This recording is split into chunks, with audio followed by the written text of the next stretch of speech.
Manong, bayad po. Ate, paabot niya. Loh, taray ng putik. Hoy ate, bayad, paabot. Wala ka bang kamay? May kamay ka naman, di ba? Ikaw na, kayang-kaya mo na yan. Gusto. Loh, ang bubo ng...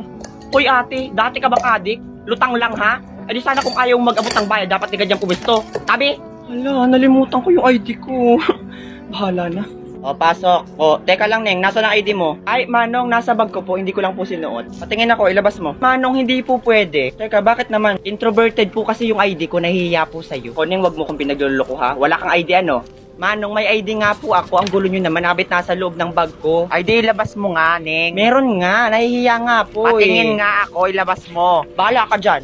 Hoy, Trisha, bumalik ka dito. Susumbong kita sa advisor mo. O, lol! Ate, sukli ko po. Oh, candy na lang, Toy. La, ate, bakit candy? Hindi ko naman maibibili ito eh. Saka ang dami pa pong barya. O, yan na lang po, sukli nyo sa akin. Okay na yan, Toy. Panukli ko pa kasi yan mamaya eh. La, ate, hindi po ako mahilig sa candy. Doon ka na nga, Toy. Ang dami pang nabili, oh. Ganun ha?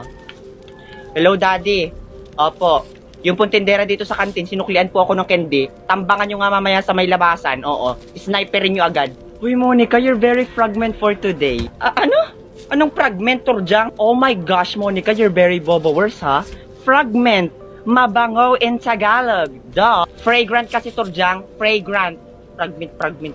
Basta, yun na yun. Oo. Alam mo naman eh. By the way, what's your perfume? Ay, buti na tanong mo, Torjang. Ano? Avon, page 14, oo. Nirab ko lang siya sa leeg ko. Di ba ang bango? Yuck! Very ka there. Napaka-cheap. Ew. By the way, meron pa?